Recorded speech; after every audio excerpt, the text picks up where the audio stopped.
Kelly, and this is coming from OpenAI. They just released Sora. This is the highly anticipated video generation tool that OpenAI teased a number of months ago, and it's been really curious about when this thing was actually going to launch. It was only for beta testers. What it lets you do, Kelly, is you give it a brief prompt. We're so used to image generation these days with artificial intelligence. Well, this could do a short video clip. It's an animated clip, 3D animation. Looks... It's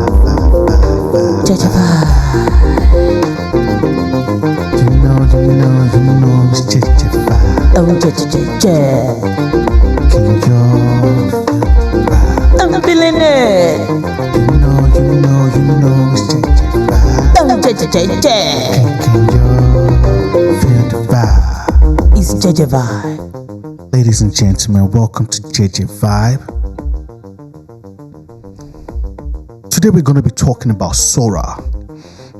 We're back in the AI space now. It's been a while since our last video. It's been a while we talked about AI.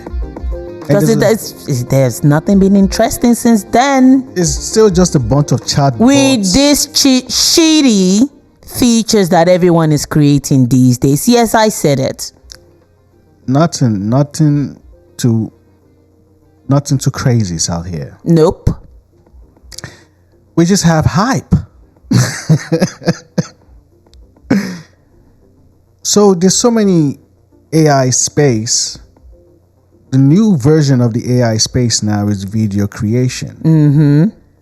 And it all started when Sora brought up the idea, which is OpenAI. Yeah, and then they had some example of it, like a boat floating on a coffee mug now with coffee inside of it. Yeah. Movie. Here's an example of some pirate ships floating around a coffee cup. I mean, there's innovation right there for you. But this is, again, part of a longer tail of what OpenAI has been going through. Yeah. They're calling... We all saw the display. We saw it. And there was a buzz about it. And it's been over 8 months now. We haven't still heard about Sora until now. They did say that they were going to release it right before the election, and hey. So I guess they waited after the election. They did. Now Sora is out. Trust me. I haven't tried it. Hey, then they put hefty price tag on it. And that is why I haven't tried it. Are you serious? With this so many AI, I won't even call it a software now or web app or whatever, AI features that are out there Everywhere. for free. Free, of course.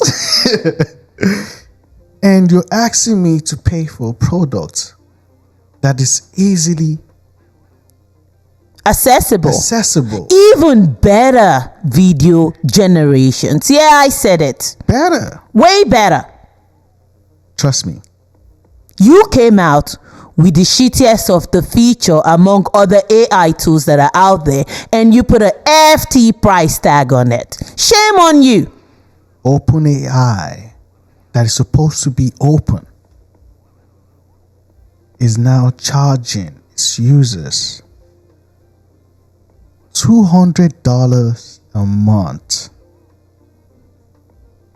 to use some of the new AI models they have, which is sad, because how can you put a hype to a product and yet nobody has tried it, and you just put a price tag on it? You put a price tag on it, and not just putting a price tag on it, it still doesn't even measure up to other AI features that are already out there that we could all get for free. There's a whole lot of language models out there, chat models, video creation models. Chatbots is what we're celebrating these days. Really? It's crazy. It's crazy. And these sold companies worth billions of dollars. Really? Crazy. It's still the hype. OpenAI is not open. Elon Musk that took I guess, withdrew his lawsuits previously before the election, has now resued them after the election. A new escalation in the legal battle between Elon Musk and OpenAI today. Musk now asking a federal court to stop the startup's transition to a for-profit entity and to ensure that OpenAI investors can fund competitors. Our Steve Kovac is watching that in today's Tech Check. It is getting spicy now, Steve.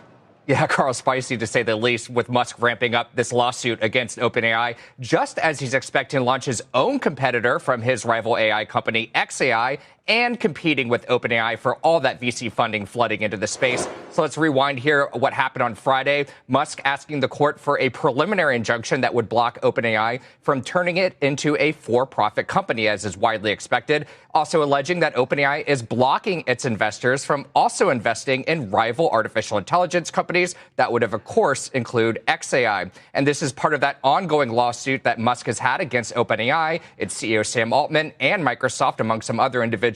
The lawsuit overall, it alleges OpenAI has been abandoning its original charter to act as a nonprofit company. And by the way, says OpenAI and Microsoft have an unfair advantage thanks to their partnership with Microsoft having early access to OpenAI technology before other companies can get it. Now, OpenAI responded over the weekend to Musk's latest allegation and said he, quote, recycles the same baseless complaints, and they referred us back to emails they released in the spring, which showed Musk was actually proposing to make OpenAI a for-profit company under his control as a CEO. And there's a whole lot happening. A whole lot. In OpenAI. Just the OpenAI. Even just right before, this time they said they were going to release Sora, their CFO, the one that came out and admitted to using publicly licensed, publicly available data and licensed data. So, videos on YouTube? I'm actually not sure about that. Okay. Videos from Facebook, Instagram? You know, if they were publicly available, publicly available to use, there might be the data, but I'm not sure. Yeah. I'm not confident about it. Also left. Yeah, she stepped down. Yeah, the Chief Technology Officer, who is also briefly the interim CEO, Mira Murati, she's announced she's leaving the company. AI expert told Sky News it suggests things aren't going well at this highly hyped artificial intelligence company. OpenAI is increasingly looking like a train wreck. Like 12 different major figures have left in the last year or so. They also haven't shipped GPT-5, even though obviously their future depends on it. They haven't shipped Sora. My guess is these people are leaving because they can't deliver what Sam is going around promising. Ilya stepped down. And so here's Ilya apparently saying something is very wrong. I think we should be concerned about this because I think Ilya actually has a strong moral compass. He thinks about, he really sweats it over questions of what is right. And if Ilya felt strongly enough to want to, fire Sam, well, I think the world should know what was that reason. Have you talked to him? I've reached out, but he doesn't want to talk to anyone. Have you talked to other people behind the scenes as this is all happening? I've talked to a lot of people. I've not found anyone who knows why. Have you? I think we are all still trying to find out. There's a whole lot. Somebody poof. If you don't know what poof is. This shit is not funny. Sorry. But somebody fall. And the person fall and he could not stand up again. Unalive. Unalive. Former researcher at OpenAI turned whistleblower, and he has sadly been found dead in his apartment in San Francisco. According to authorities, they ruled his death to be a suicide. They say police found no evidence of foul play.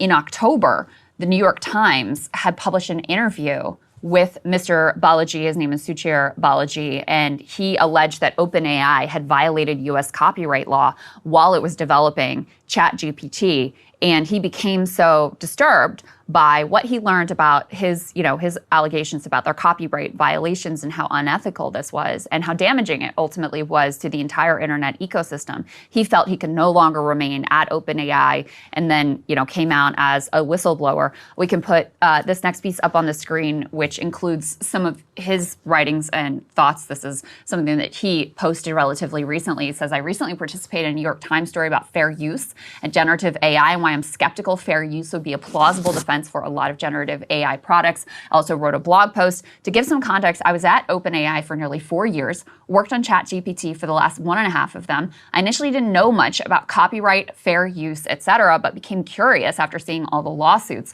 When I tried to understand the issue better, I came to the conclusion that fair use seems like a pretty implausible defense for a lot of generative AI products for the basic reason that they can create substitutes that compete with the data they are trained on. I've written up the more detailed reasons for why I believe this in my post. Obviously, I'm not a lawyer, but I still feel like it's important for even non-lawyers to understand the law, both the letter of it and why it's actually there in the first place. That being said, he goes on to say, I don't want this to read as a critique of ChatGPT or OpenAI per se, because fair use and generative AI is a much broader issue than any one product or company. I also went back to read the New York Times story that he references here, that he was really featured in and was kind of the main character in. And one of the things that he told the Times was, quote, if you believe what I believe, you have to just leave the company. He had not taken a new job at that time back in October. He said he was working on what he calls personal projects, was among the first employees to leave a major AI company and speak out publicly against the way these companies have used copyrighted data to create their technologies. And he believes the threats are more immediate. There's so many news going on in this OpenAI that is supposed to be open, but it's somehow closed and complicated. OpenAI is charging us to use Sora, that we have to be a plus user for $20 a month, which you have a limited amount of videos you can create. And then you now have an option to go to $200 to create unlimited videos. And from the examples that I've seen so far, it's not better than what is out there. Nope, it's not. In fact, Google just came up with theirs too. Crazy. And it ain't bad.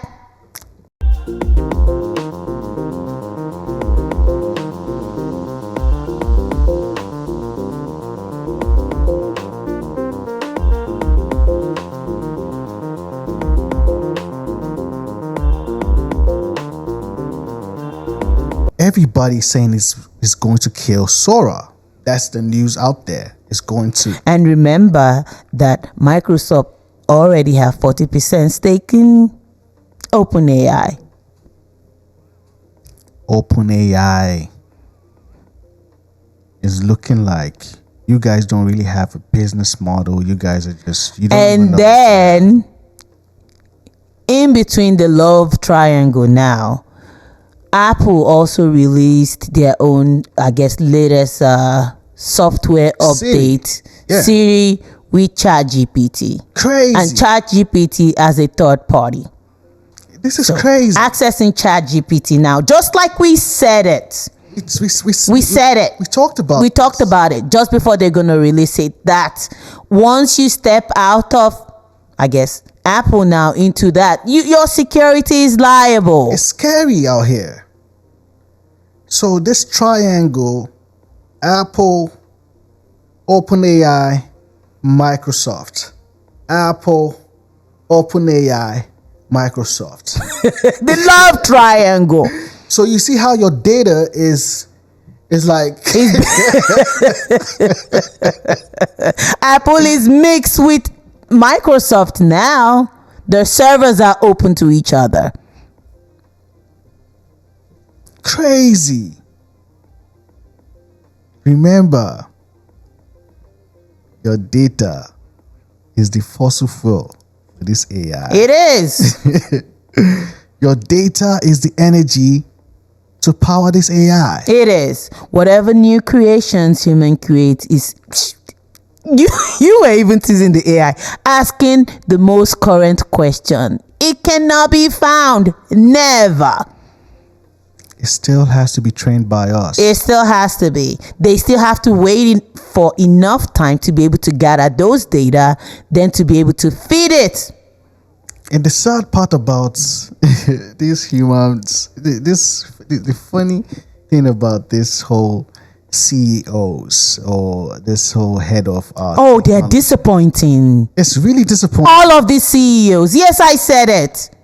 Disappointing. Apple just denounced Vision Pro. Yep. It was going to be the new iPhone. It was Tim Cook's master plan to take control of the world and begin a new era of virtual reality. Everybody was talking about it, buying in, excited to see what this future technological revolution would look like. But then fast forward a year and Apple has admitted the entire thing was a giant failure, with the company now planning to completely discontinue the product. So how could this even happen? What went so horribly wrong? And why does nobody care about the Vision Pro anymore? They sold less than 100,000, and hey, most of the people that actually bought it were just YouTubers trying to review it, and I'm sure they would return it before a week. ASAP.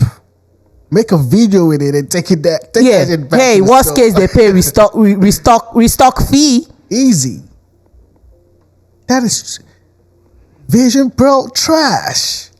And they have to denounce it. And then to now add insult to the injury. Oh my God. Google now came up with this. Oh my God. So, Android are releasing their own headset, are they? Well, will theirs also cost the same price as a small vehicle? We'll see. Oh, hi there. I'm Sam Tucker from Apple. And you may have heard recently that Google have announced their own Apple Vision competitor called Android XR, which is a completely unique system where users put on a headset, see floating windows in front of them, control it with hand gestures, and can even see photos that are in 3D. Well, F me if that doesn't sound familiar. No, we're not going to allow this. Alright, we can't be too surprised by these copycat antics, because Google has partnered with the copy and paste professionals Samsung to develop their first headset, which is currently called Project Muhan, which is only currently available for preview at participating cinemas. And the reviews are average. Alright, there are some differences with their Android Vision Pro. For one, theirs actually has a functioning YouTube app that lets you watch 360-degree VR video in it. Not only that, they've also integrated their AI into the system, so that you can ask it to organize your windows for you. Hey Gemini, organize my windows. I can help you with that. Compose poems based on your photo collection. In nature's art, we find our peace, a moment held, a sweet release. In fact, it's so capable, users might start making some unreasonable requests of her. Hey Gemini, can you take me to this place? Sure, let me just teleport you there, for f***'s sake. Perfect. Well, Gemini's got a mouth on her. Also, unlike the Apple Vision Pro, the Android headset is looking to be more easily shareable with others, although you will still get all your face sweat on there. So be careful when sharing the headset with others, as you might get the clan. The Android headset also comes with the battery dongle attached, so just like us, with all those accessories hanging off you, I'm sure you'll be moving and turning with as much grace as RoboCop. Thank you for your cooperation. Good night. Shittier than Apple. Crazy. And it still has that battery. What are we doing? And it's still bulky. Oh my God. And you expect me to wear that out there and also use that to read a freaking menu? Really? Yo, like. Or use that as a map direction? This is crazy. Really? What? Humans walking around blind with some kind of bulky device. Like you're not RoboCop.